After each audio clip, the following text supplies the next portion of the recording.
the wife and daughter of Ellingham Academy.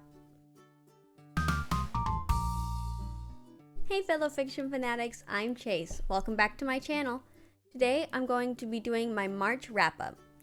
So in March I was able to read 4 books. So the first book I was able to read was Truly Devious by Maureen Johnson. This book is about Stevie Bell, who is going to the elite Ellingham Academy.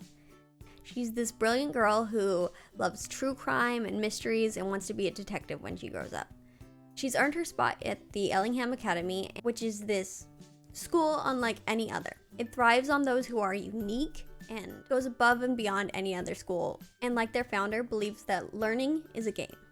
Unfortunately, not soon after the school was opened, the wife and daughter of Albert Ellingham were kidnapped and soon after murdered. The only clue for this case was a letter written by Truly Devious. And it's been this cold case that no one's been able to solve for years and years, and everyone just wants to know what happened with this case, but no one's been able to figure out anything about it. So Stevie is determined to find out who actually did it. So she goes to the school, and just as she's making new friends, getting settled into the boarding school, everything is turned on its head when she has to solve the mystery behind a student's untimely death. And as we continue reading, we realize how intertwined these things actually are, and it's so good. I loved everything about it. I loved the humor, I loved the mystery aspects, I loved the school, I just thought it was amazing. I loved all the characters. Well, all except one. The only thing I didn't like about this book was a character named David. I didn't like him in the slightest. He's just so arrogant and conceited and rude. I don't like him at all, and I don't think Stevie should either. So, but everyone else, gold. Other than that, it's amazing. I gave Truly Devious 5 stars, and I was able to complete my reading challenge for rereading a book this spring. So the next book I read was A Curse So Dark and Lonely by Bridget Kemmerer. So this book is a retelling of Beauty and the Beast, but I think of it more as a reimagining because it was just so good. It had all the elements of Beauty and the Beast that we all know and love, but it just turns it on its head and makes it so unique and interesting, and I love the curse aspect of it. So in this version, the prince isn't a beast like the whole time. He's a beast at the end of a season. So he has one season to try to get a girl to fall in love with him, or he turns into a beast and then goes on like a massive rampage and kills pretty much anything in sight. And he can't control himself in this state. And so he's been having to relive this over and over and try to find a girl who will accept him. Harper is the girl from our world, actually, so it's a portal fantasy. So she is taken from our world, and she lives in Washington, D.C., and is transported to Emberfall, where she meets Prince Ren and Gray, and I love just their interactions of all these 3 characters. They're so good. It's just this magical, unique, fun adventure and romance that I couldn't get enough of. I really enjoyed this novel, and I'm excited to be continuing on with the next book, A Heart So Fierce and Broken. Curse So Dark and Lonely was actually another reread for me because I'd read it a year ago.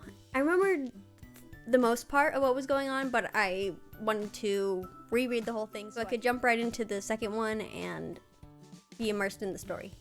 I really loved everything about this story, so I gave it 5 stars, and I'm super excited to be reading A Heart So Fierce and Broken as soon as I can. So the third book I read is The Hidden Oracle by Rick Riordan. This is the first book in the Trials of Apollo series. So what's happened is Apollo has done something to upset Zeus, so he's punishing him by sending him to Earth as a human. So he literally wakes up falling to Earth and lands in a dumpster in New York City. He meets this young demigod named Meg, and he's trying to figure out what is going on. He realizes, oh, I'm in New York. I need to get to Camp Half-Blood. I don't really remember how to get there. Let's go find Percy Jackson. they go to find Percy Jackson, and he's able to take them to Camp Half-Blood, and that's just where the story begins, as they try to figure out how to get Apollo back to his godly state, and other things that are going on that may be his fault, but being that he is the god Apollo, he doesn't believe that anything is his fault. I just really love the humor in this book. It's so great. I was laughing so much. I forgot how much I loved this book and I loved this writing. I just loved everything about it. I love the characters. I loved that we get this guy who has no sense of what being a human is, and he's so hypocritical and hilarious because he doesn't understand that he's being hypocritical. It's so fun. I love the new characters. I love that we got to see old characters, and I'm excited to continue on with rereading this series before the last one comes out this year. So I gave this book 5 stars, and it completed my challenge to read a book by an author that I love. And the 4th and final book that I read was The Demigod Files by Rick Riordan. I just couldn't get enough of the Percy Jackson Camp Half-Blood universe, so I reread this little novella. It contains like 3 short stories. This is set right before the last book in the Percy Jackson and the Olympians series. There's characters that you meet in here that you meet again later on in the Heroes of Olympus series. So this book's actually pretty integral, and I don't think a lot of people have actually read this one. It just gave me exactly what I wanted from the Percy Jackson world, and I'm excited to be continuing on with more of the Trials of Apollo and the Percy Jackson world. I love Rick Riordan's writing so much. It's just makes me happy, so I gave this one 5 stars as well, and I'm really happy that I read it. So those are all the books that I was able to read in March. Let me know in the comments down below what books you were able to get to, and if you read any of these. Let me know whether or not you actually read the Demigod Files and how important you think this is. If you haven't read it, I definitely recommend you do. You'll be able to see where the characters were introduced, and I mean, who doesn't want more Percy Jackson, right? I hope you're all having a great day and staying safe during this crazy time. Don't forget to like, comment, and subscribe, and don't forget to share the love. I'll see you next time. Bye!